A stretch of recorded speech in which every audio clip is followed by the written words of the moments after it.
Bem-vindos, meus queridos alunos da Central do Enem, professor Guara, falando mais uma vez de história do mundo antigo ocidental. E nós estamos discutindo durante esses dias sobre a antiga Roma.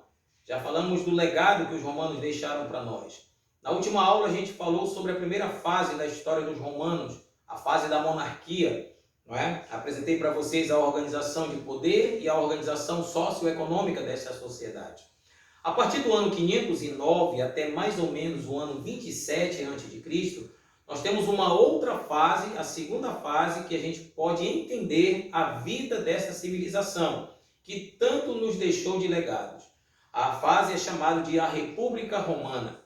A República Romana ela é instituída no ano 509, quando ocorre uma revolta dos patrícios que se aliaram aos plebeus na deposição do último rei etrusco. Lembre-se que eu falei que no norte da Itália existia um império pouco estudado por nós, mas que era um império muito forte, muito poderoso, que organizou-se no norte chamado de Etrúcia. Os etruscos, por algum tempo, dominaram as cidadelas no centro da Itália e até próximo do sul, onde estavam os gregos. Nesse processo, os patrícios, então, elencando um sentimento de pertencimento ali, vão expulsar os etruscos, que eles vão chamar de estrangeiros, e vão estabelecer um tipo de governo chamado república, que vem do original res publica, que quer dizer coisa pública ou coisa de todos. E nesta coisa pública ou coisa de todos, os romanos criaram uma série de cargos públicos, e esses cargos públicos eram ocupados pelos membros da sociedade eleitos pelo voto direto, dentro de uma Assembleia Geral. A Assembleia Geral, a Assembleia dos Cidadãos, ela elegia os cargos entre os cidadãos.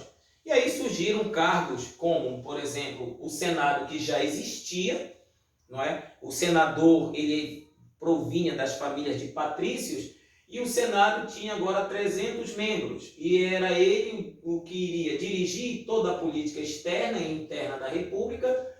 Ele também tinha o direito de controlar a atuação dos magistrados e também era aquele que propunha as leis que eram baseadas nas antigas tradições, das antigas famílias e que agora eles estavam estabelecendo isso como legal. Logo em seguida foi criada a Assembleia Popular.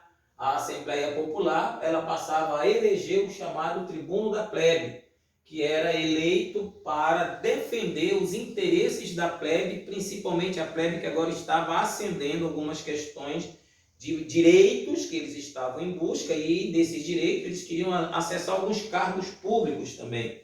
E há aqui um momento de um conflito entre plebeus e patrícios, que vai marcar o segundo momento da República. Entre outros cargos que eu posso destacar, formou-se a chamada Assembleia das Tribos.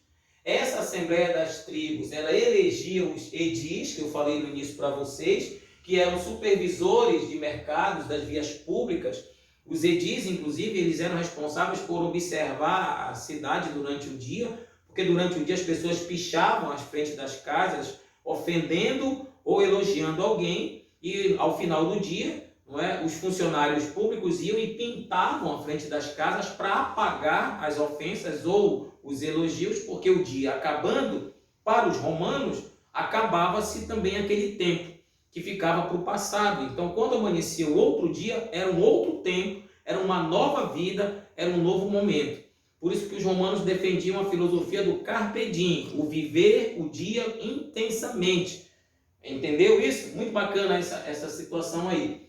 Aí você tem a Assembleia Centuriata, onde todos os cidadãos participavam, elegendo outros funcionários públicos, como os censores, os questores, os pretores, e a Assembleia por Cúria, que elegia os 2 cônsules que, juntamente com o Senado, governavam a República. Quando a República estava ameaçada, quando a sociedade era ameaçada por algum povo inimigo, eles elegiam um ditador. Esse ditador, ele era eleito por 6 meses, que era escolhido em algumas circunstâncias extraordinárias, e eles passavam a ter o poder de todos esses grupos aqui. Então, com ele vinha o poder absoluto. Tá certo? Bem, o segundo ponto que a gente destaca aqui foram chamados movimentos sociais, a chamada luta social entre patrícios e plebeus. Esta luta social, ela se baseava na busca por direitos da plebe. A plebe que dizia o seguinte: ei, mas o governo não é para todos? Por que os cargos são ocupados só por patrícios? Por que eu, plebeu, não posso casar minha filha com o filho de um patrício? É proibido o casamento misto? Por que eu não posso eleger dentro da plebe um sacerdote? Porque nós temos a mesma religião que vocês, patrícios. Nós seguimos os mesmos ancestrais que vocês.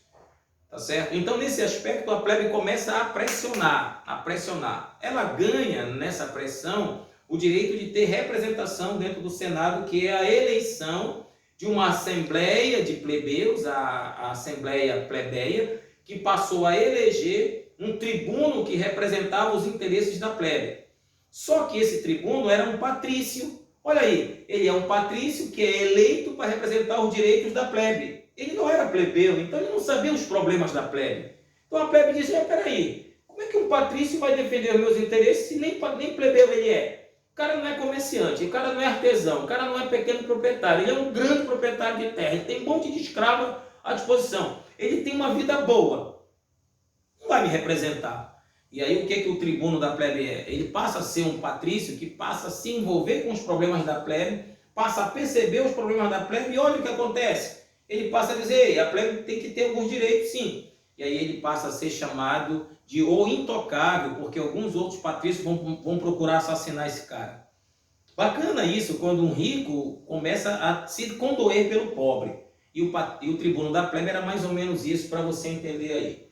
E aí o período vai ser marcado por conflitos, revoltas entre os plebeus, né, que ao se rebelarem, essas camadas populares vão, né, e não é da noite para o dia, paulatinamente eles vão alcançando alguns direitos que vão igualando a plebe ao patriciado no processo de consolidação da república.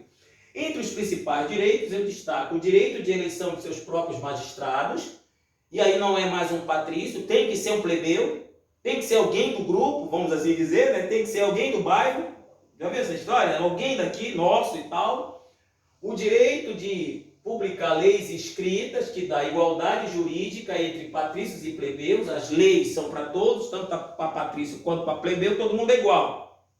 Essa lei é chamada Lei das 12 Tábuas. Em 12 tábuas de bronze foram escritas todas as leis que regiam a vida de um romano. E eles criaram um local para colocar essas leis. E a esse local eles chamaram de Fórum. Fórum era o local onde tinham 12 colunas, e em cada coluna tinha uma tábua com todas as leis que descreviam direitos e deveres de um romano. E aí você tem o fórum nos dias de hoje, onde você discute leis. Olha o legado romano na nossa vida atualmente. Casamento entre patrícios e plebeus aqui é interessante, principalmente para a plebe que está enriquecendo. Então o cara tem dinheiro, mas não tem posição social. Sabe o cara que tem dinheiro, mas falta-lhe o glamour?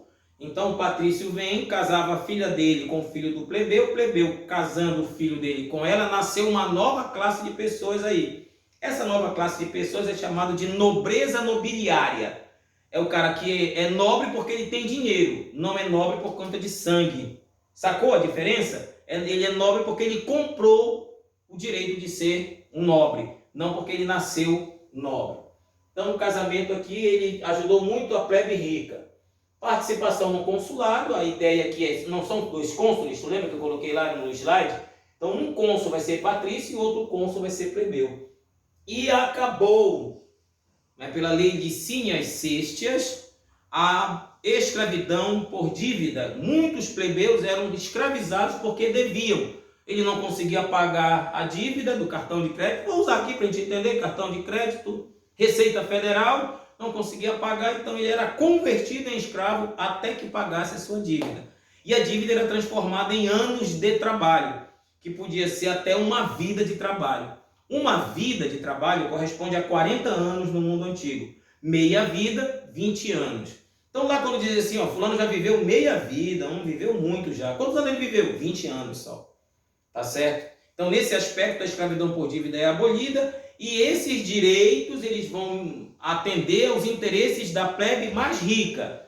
Essa plebe mais rica começa a se estabelecer no exército, o exército começa a se fortalecer, a república vai entrar em colapso, dando abertura para a instalação do Império Romano, que será a nossa próxima aula. Eu espero vocês lá. Tchau!